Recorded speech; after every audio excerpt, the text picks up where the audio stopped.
तो हेलो जी, कैसे हैं आप सब लोग। मैं आपका दोस्त ऐसे हेल्पर, और आज के वीडियो में हम लोग सॉल्व करने वाले हैं एक और नया पजल। तो यार इस पजल में हमें कहा गया है कि एक एनिमल शॉप है, ठीक है, और एक मैक्स एक लड़का है जो कि जा रहा है वहाँ पे एक डॉग को खरीदने के लिए।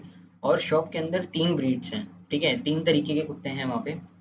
तो लेकिन जो मैक्स है ना यार, उसके पास सिर्फ लिमिटेड मनी है, उसके पास बहुत सारा पैसा नहीं है। तो और वो ये भी नहीं जानता कि एक डॉग कितने रुपए का है। तो जो टोटल नंबर ऑफ डॉग्स थे फर्स्ट ब्रीड में, मतलब ब्रीड नंबर 1 के जो टोटल नंबर ऑफ डॉग्स थे वो थे 3। और ऐसी ब्रीड नंबर 2 के टोटल नंबर ऑफ डॉग्स थे 4, और ब्रीड 3 के टोटल नंबर ऑफ डॉग्स थे 2। तो तुम्हें ये बताना है कि क्या प्रोबेबिलिटी होगी कि मैक्स जो है वो कम से कम एक डॉग को खरीद पाए। और ये तुम्हें एज्यूम कर लेना है कि जो प्रोबेबिलिटी है ना वो इंडिपेंडेंट है इन तीनों ब्रीड्स की। एक मतलब इंडिपेंडेंट है, किसी पर डिपेंडेंट नहीं है। इस डॉग को खरीदने की प्रोबेबिलिटी इस पर डिपेंडेंट नहीं है, इस पर भी डिपेंडेंट नहीं है, इंडिपेंडेंट है तीनों की। तो मैं चाहूंगा यार आप वीडियो को पॉज करें और एक बार ट्राई दें, खुद करने की कोशिश करें।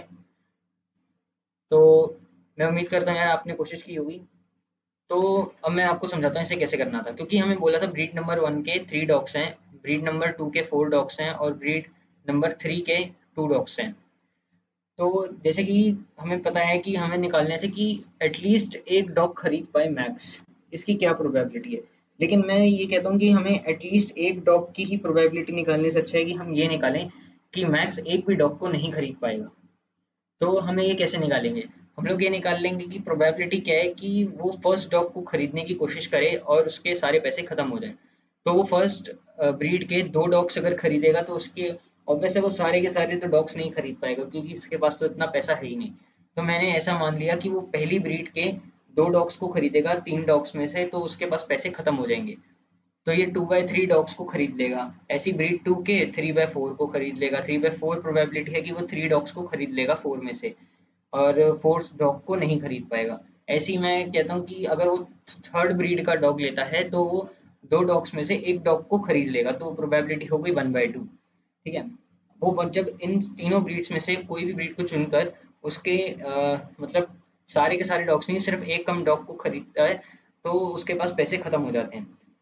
तो अब तो ये हो गया कि उसने जो है ना, अगर वो सेपरेटली सेपरेटली खरीद रहा है डॉग डॉग की ब्रीड्स को तब ऐसा है। लेकिन मैं बोलता हूँ कि मुझे प्रोबेबिलिटी निकालनी थी कि उसके सारे पैसे खत्म हो जाएंगे सारी ब्रीड्स को खरीदने के लिए। तो मैं क्या करूँगा, जो मैंने इंडिविजुअली प्रोबेबिलिटी निकाली है, क्योंकि हमें पहले ही बोल दिया था कि जो प्रोबेबिलिटीज हैं वो इंडिपेंडेंट हैं। तो मैं इंडिपेंडेंट प्रोबेबिलिटी के लिए इन सबको मल्टीप्लाई कर सकता हूँ, जो मैंने तीनों के लिए इंडिपेंडेंटली निकाली थी। तो जब मैं मल्टीप्लाई करता हूँ तो मेरा आंसर आता है 1/4। 1/4 प्रोबेबिलिटी है कि उसके पास सारे के सारे पैसे खत्म हो जाएंगे जब वो सारी ब्रीड्स के डॉग को खरीद लेगा। अब मुझे ये बताना था कि एटलीस्ट वो एक डॉग को खरीदे, ठीक है। तो एटलीस्ट एक डॉग कैसे निकलेगा, हमें पता है प्रोबेबिलिटी की मैक्स कितनी होती है 1। तो मैं 1 में से माइनस कर दूंगा 1/4 को, तो मेरा आंसर आ जाएगा 3/4। तो इसका आंसर है कि 3/4 प्रोबेबिलिटी है मैक्स की कि वो एटलीस्ट एक डॉग को खरीद पाएगा। तो यार इस पजल में इतना ही था। मैं आपका दोस्त ऐसे हेल्पर, मिलता हूँ आपसे अगले वीडियो में एक नए पजल के साथ।